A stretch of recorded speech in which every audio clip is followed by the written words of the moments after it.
Misalnya sedih, khawatir, ya oke nih, ini khawatir nih, ini udah nggak ada pemasukan nih seperti ini. Tapi habis itu apa yang mau dilakukan gitu.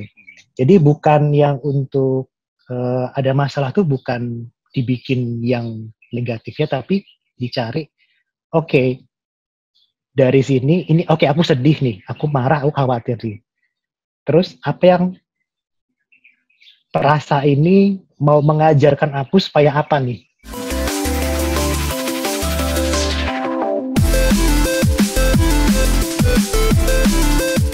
Hai, halo apa kabar? Senang banget siang hari ini ketemu lagi di Dialognya Dri Christian. Dan di channel YouTube ini kan biasanya ada saya ngundang teman-teman saya untuk ngobrol tentang segala sesuatu. Kalau kemarin sudah ada Aci yang ngobrolin soal gimana sih dia sebagai seorang musisi, dan hari ini saya akan ngobrol dengan salah satu manajer siaran saya dulu di Jogja Family. Sekarang masih siaran. Terus kemudian sempat nulis buku.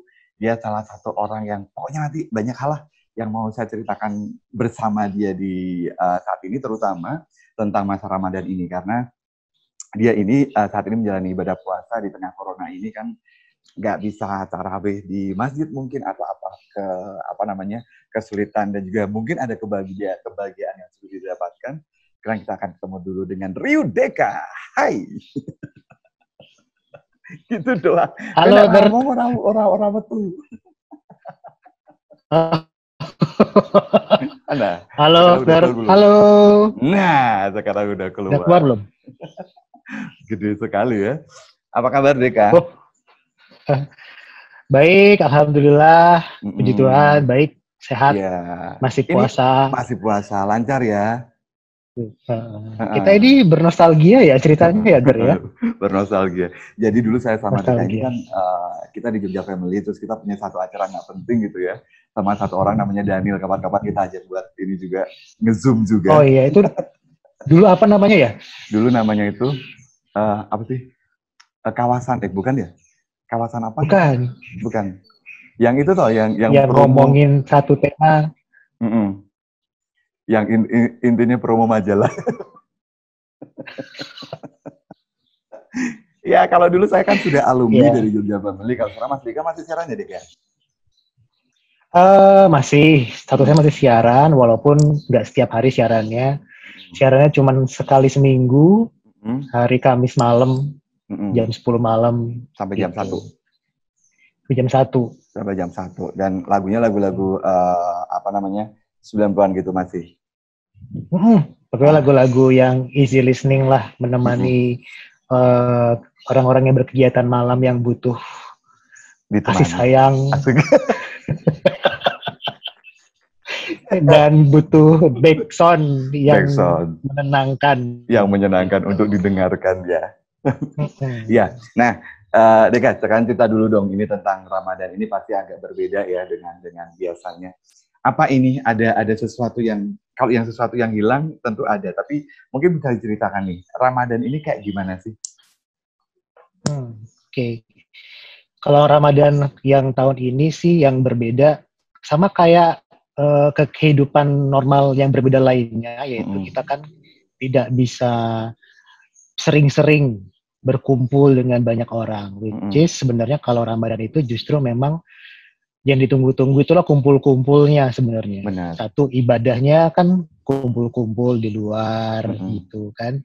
Mulai dari sahur on the road nggak ada. Yap.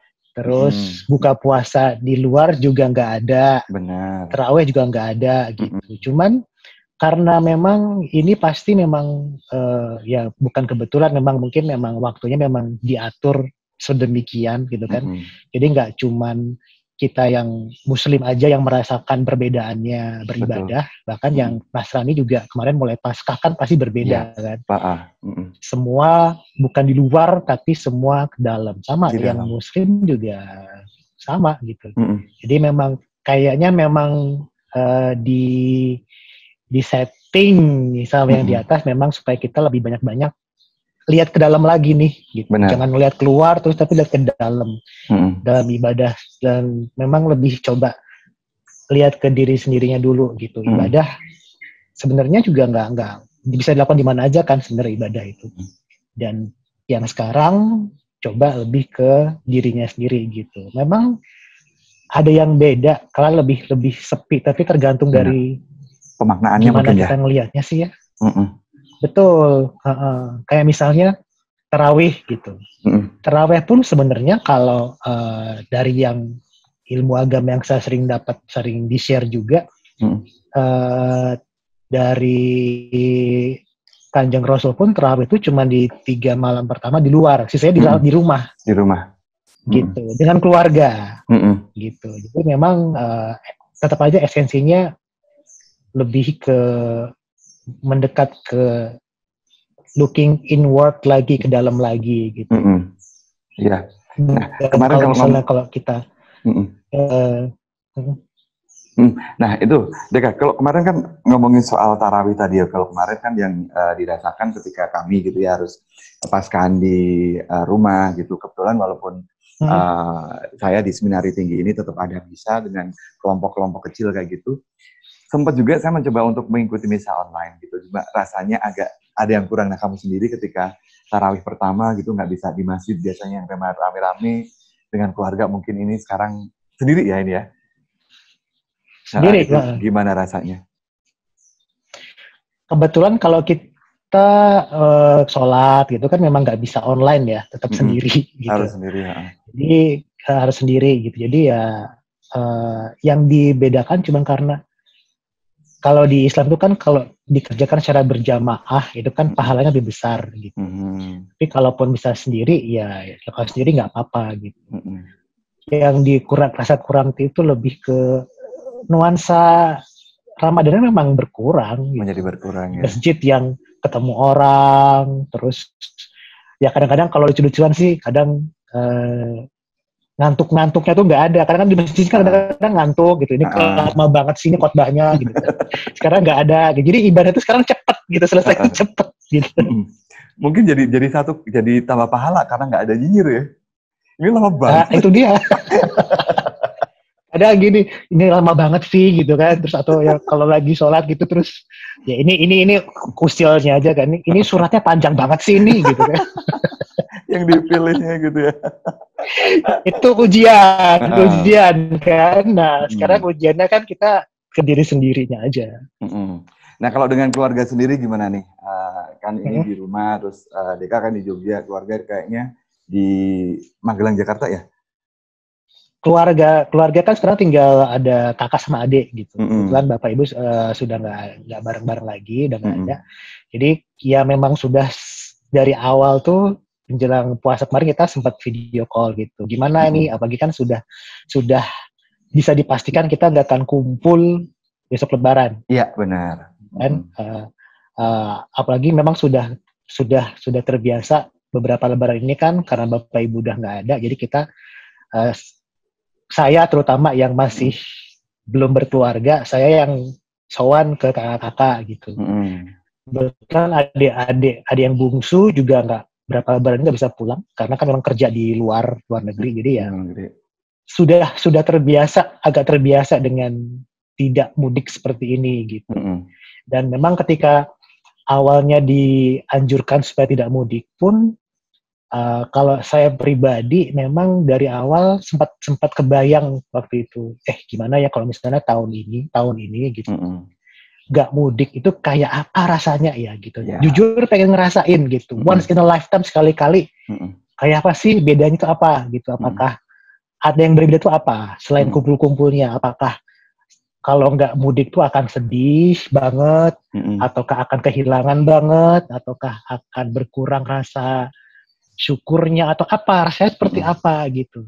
Dan kalau kita kemudian sempat bisa merasakan seperti itu, otomatis kan kita bisa lebih menghargai ketika kita bisa kumpul. Benar. Ya kan? Nah itu yang kadang-kadang kita yang mungkin hal seperti ini yang diinginkan sama yang di atas juga. Nih, rasain sekali gimana rasanya supaya kamu gak kumpul tuh kayak gimana rasanya gitu. Pasti kan besok kalau udah kumpul, wah baru ngerasain kok ternyata. Lebih kerasa gitu. Karena tadi pagi juga ada satu orang sepupu gitu yang tiba-tiba WA gitu sambil merekam. Jadi kan sempat tahun lalu bikin vlog untuk yang waktu lebaran di rumah nih. Terus kemudian dia rekam anaknya yang nonton itu sambil dikirim ke aku dengan kata-katanya, kayaknya besok nggak bisa kayak gini lagi deh gitu. Jadi memang seperti yang tadi Deka bilang, mungkin memang saatnya untuk merasakan kalau sendiri itu kayak gimana sih. Biasanya kan pulang-pulang aja nih mungkin, tapi ketika sendiri terus nanti besok suatu ketika memang diizinkan untuk kumpul lagi, pasti rasanya juga akan jadi beda ya. Betul. Dan mencegah kita supaya apa ya, tidak terlalu mengentengkan ya, dalam artian jadi kayak cuman tradisi biasa yang kita ya udah gitu aja. Tapi kan ini sebenarnya pemaknaannya bisa berbeda. Bisa menjadi berbeda. Benar. Nah, sekarang ini nih, apa kegiatan sehari-hari ini? Selain siaran nih ngapain apa jadi? Selama puasa atau selama sehari-hari puasa ini puasa? Dong. Selama puasa, karena kebetulan sekarang udah setengah tahun ini kan bukan berstatus sebagai karyawan kantoran nih. Loh, berarti udah nggak di manajer yang itu ya? Udah nggak di yang jalan Kaliurang? Yang di skincare. Udah nggak? Udah enggak. Oh, udah enggak. Manajer di sana dia ini dulu kemarin. Makanya masih ada sisa keglowingannya. Padahal saya mau perawatan loh. Ternyata dia udah nggak di sana, mencari diskon padahal. lanjut. Dia. Jadi udah 6 bulan ini memang freelancer karena memang udah planning juga pengen lebih fokus hidupnya digeser gitu. Kalau selama ini kan bekerjanya di belakang meja jadi pekerja kantoran gitu, udah ngalamin hampir seumur hidup dewasa gitu. Terus sekarang pengen nyobain ke chapter bab hidup yang selanjutnya, yaitu pengen lebih mendalami ke mindful living, lebih kepada yoga gitu. Makanya fokus di setahun terakhir ini sedang menyiapkan diri buat bisa mendalami yoga dengan benar. Karena selama ini sering yoga tapi kayaknya masih ngaco gitu. Akhirnya sekarang belajar lebih benar lagi. Harapannya nanti bisa membagi ilmunya ke lebih banyak orang lagi gitu. Jadi kalau diterjemahkan dalam kehidupan sehari-hari sekarang, ya kalau puasa ya biasa aja, sahur, terus lanjut tidur lagi, terus bangun, beres-beres rumah, beres-beres taman, segala macem, bertaman gitu kan. Pokoknya udah pensiunan banget lah. Terus lanjut lagi mandi, terus kemudian lanjut udah buka laptop, terus belajar yoga, praktek yoga, terus istirahat siang, sekarang bisa tidur siang. Terus sorenya lanjut lagi baca buku, main-main internet, terus buka puasa, udah seperti itu. Malam tarawih, lanjut lagi hiburan apa, baca buku lagi atau lihat film. Kan nggak ada bioskop sekarang, jadi liburannya nonton film. Terus udah istirahat, udah gitu aja. Jadi fokusnya memang lebih.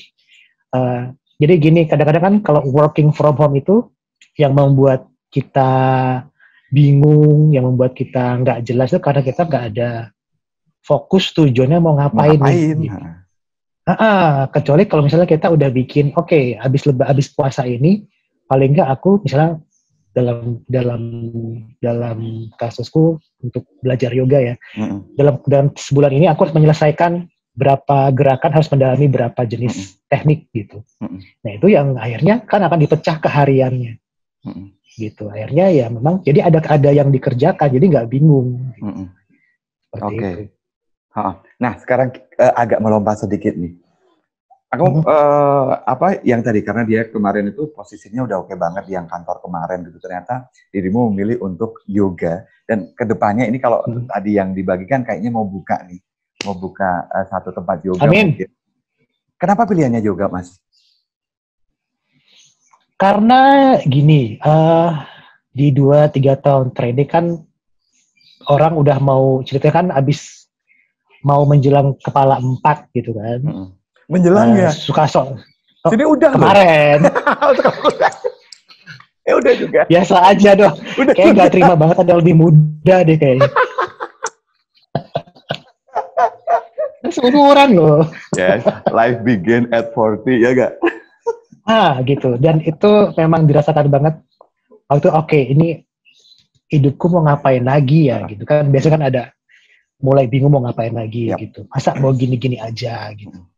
Sampai kemudian ada pikiran hidupnya mau ngapain sih sebenarnya.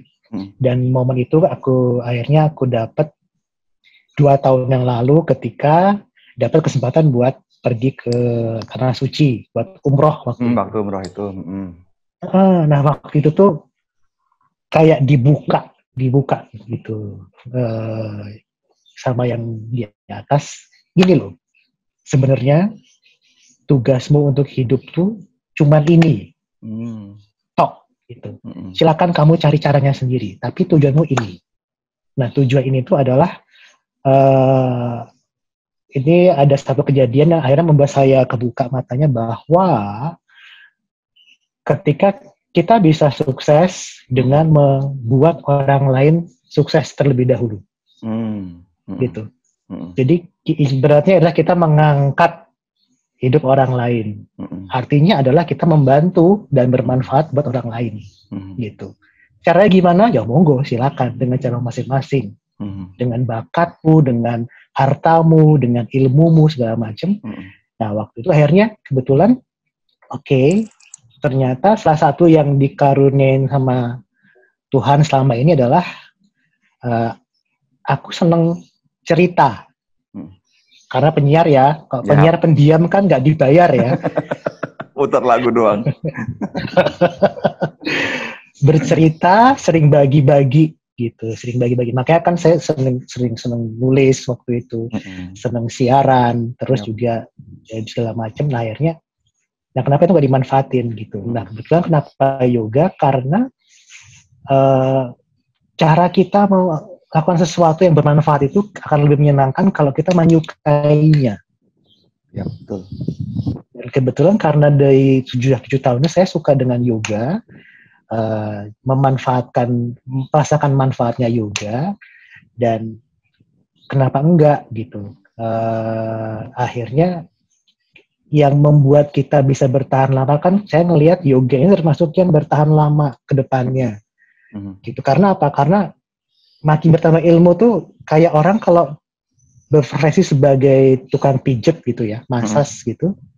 Makin tambah pengalaman, makin berumur, itu tangannya itu makin lemes gitu. Jadi lumes, pijetnya makin enak gitu. Nah, yoga tuh saya ngelihat seperti itu. Makin tambah ilmu, makin bener ilmunya gitu, dan manfaatnya makin banyak. Nah, akhirnya kemudian mungkin salah satunya cara untuk bisa berbagi tadi, bermanfaat tadi dengan melalui yoga. Makanya kemudian pilih yoga. Ya, iya, jadi teman-teman sekarang baru tahu kenapa saya memilih Rio DKN untuk ngobrol di Dialog ini, karena saya selalu suka dengan pemaknaan soal hidup dari Rio DK. Keren banget. Jadi maksudnya kalau follow di Twitter-nya dia, kecuali yang soal film ya. Terus kemudian di Facebook, IG saya follow nggak ya? Itu dia selalu menuliskan tentang pemaknaan hidup yang buat saya ini keren banget buat dibagikan yang lainnya. Nah, kalau tadi saya sedikit menyentil tentang film, DK ini juga satu orang boleh dibilang kritikus film gitu yang saya ingat banget dia suka banget untuk nonton film Indonesia. Terus kemudian dia live tweet gitu ya pada zamannya dulu. Terus untuk berbagi-bagi tentang ini ceritanya kayak gimana sih seperti itu. Nah, ini bioskop tutup, terus apa nih yang dikerjakan? Nggak mungkin kan dong nonton di rumah terus live tweet, orang juga bingung kayak gitu. Gimana? Hobi agak ada yang hilang. Jiwa kritikusnya masih jalan sih, jiwa kritikusnya. Sekarang masih yang dikritik adalah timeline. Timeline dan postingan orang-orang saya kritik. Bener-bener. Kemarin juga DK ini sempat heboh ketika dia foto dengan salah satu artis dangdut yang dirimu motret. Terus kemudian followermu menjadi beribu-ribu itu loh. Ya nggak sih? Oh ya. Yang beliaunya, mbaknya jadi model itu ya. jadi model skincare itu. Itu betul, kebetulan itu jadi brand ambassador skincare. Wah, itu saya berterima kasih sekali buat Mbak tersebut karena berkat beliau follower Instagram saya tiba-tiba jadi ribuan. Dan sekarang saya bingung yang ribuan itu kemana, nggak tahu. Jumlahnya masih ada, cuman nggak pernah nge-like. Jadi dikira orang kamu beli follower ya, gitu. Enggak, tiba-tiba aja ada, tapi nggak tahu kemana sekarang. Ternyata para bala-bala yang ikut di situ. Oke, Deka, ini kalau tadi kan sudah tentang yoga, terus kemudian tentang apa? Jadi kebetulan selain ini juga masih MC juga sampai sekarang. Terus kita sama-sama alumnus TVRI Yogyakarta. Yes. Kayak gitu. Nah, ini kedepannya untuk dunia hiburan sendiri, apakah memang akan tinggal siaran aja atau MC tetap, atau ini kan belum ada channel YouTube kan, mau dibikin? Belum kan ya? Belum punya ya? Belum. Apakah yoga juga mau rencana menjadi salah satu hal untuk nanti dibagikan kepada teman-teman yang mungkin pengen tahu kehidupannya Deka atau kayak gimana? Kebetulan kalau saya sendiri termasuk bukan orang yang suka kemana-mana gitu. Dalam artian ya banyak-banyak hal gitu. Satu dikerjain, dimaksimalin, nanti baru kemudian pasti akan ada kemana-mananya gitu. Kalau sekarang fokusnya lebih ke mau ke yoga dulu gitu. Karena untuk yoga pun masih belum ada apa-apa lah, masih mau mulai dulu.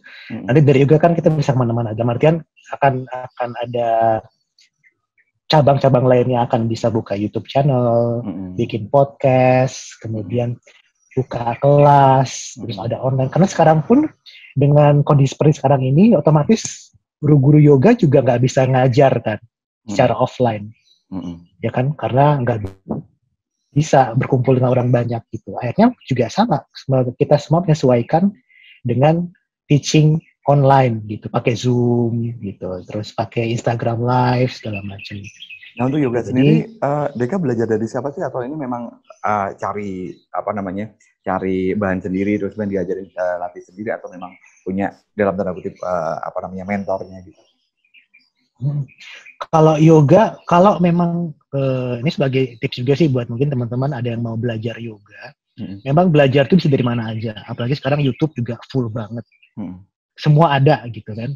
Tapi memang kalau misalnya untuk yoga, kalau saya sarankan memang belajar tuh dengan ada satu gurunya.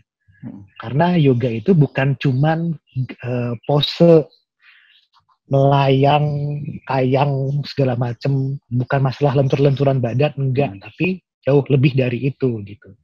Jadi kalau misalnya foundationnya aja salah, fondasi itu adalah kalau misalnya kita berdiri nih, ya, kadang-kadang kita berdiri cuma asal berdiri nih.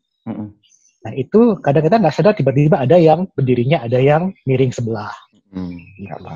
Padahal kalau berdiri yang benar pun, sesimpel berdiri pun kita harus benar, misalnya dengan kita menjejak telapak kaki ke tanah, kaki itu ada 3 titik. Itu harus dijejakin. Nah, menopang. Terus juga ada yang tulang ekornya harus dimasukin, terus juga pusernya agak dinaikin. Nah, itu yang kita sering nggak pernah sadar gitu. Nah, yoga itu mengajarkan supaya kita tuh menyadari semua yang kita lakukan, kita kerjakan.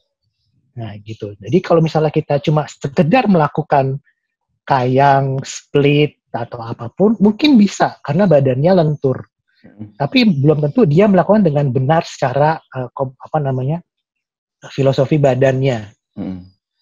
Nah, itu yang kadang-kadang tiba-tiba, kalau nggak benar, bisa cedera jangka panjangnya. Nah, makanya perlu guru. Nah, kebetulan saya juga belajar itu, karena untuk menjadi seorang guru, teacher itu adalah harus punya sertifikasi.